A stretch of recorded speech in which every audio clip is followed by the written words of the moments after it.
Les amis, j'espère que vous allez tous bien. On se retrouve aujourd'hui avec une nouvelle vidéo footballistique. On va parler de Kylian Mbappé, du Real de Madrid, du PSG. Bref, on va faire un petit peu le tour de l'actualité. Avant de commencer les gars, je tiens à remercier tous les nouveaux abonnés. Vous êtes chaque jour de plus en plus. On se rapproche des 600 abonnés les gars. Merci beaucoup. Bref, on commence tout de suite les gars avec Kylian Mbappé. Hop. Qui est de retour à l'entraînement comme vous le savez.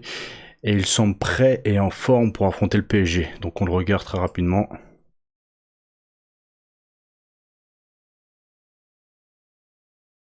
Il va beaucoup mieux.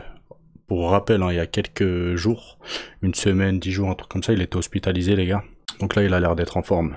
On continue les amis avec Kylian Mbappé. Real de Madrid. Kylian Mbappé menace Karim Benzema. C'est un petit peu des gros titres qu'ils ont fait, hein, des titres accrocheurs. Attendez, hop.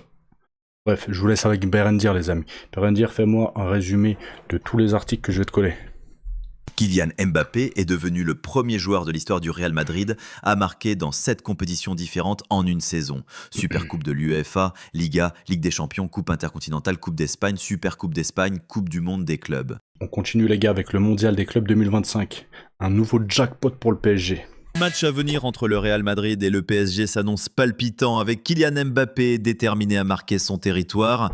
En une saison, il pourrait dépasser Karim Benzema en termes de performance offensive, renforçant ainsi sa réputation de recordman. Ce duel pourrait symboliser le passage de flambeau entre ces deux légendes du football français. Le Paris Saint-Germain a remporté une victoire importante en se qualifiant pour les demi-finales de la Coupe du monde des clubs.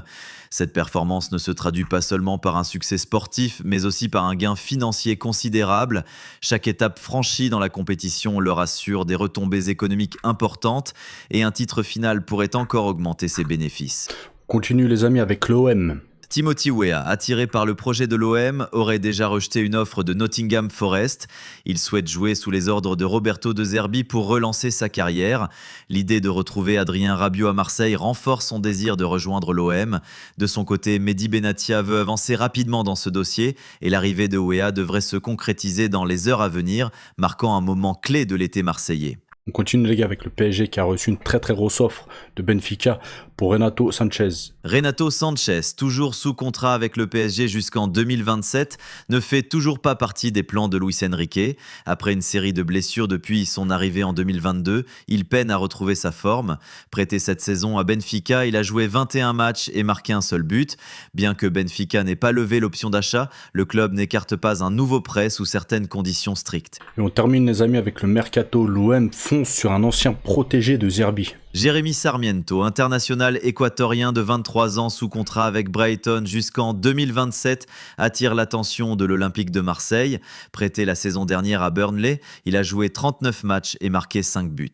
Polyvalent, il peut jouer sur l'aile gauche ou dans l'axe. Bien qu'aucune offre n'ait encore été faite, des contacts ont été établis et le dossier est suivi de près par Marseille. Voilà la famille, c'est tout pour aujourd'hui. N'oubliez pas de vous abonner, activer la cloche pour ne louper aucune actualité. Je vous dis à la prochaine vidéo. Ciao ciao.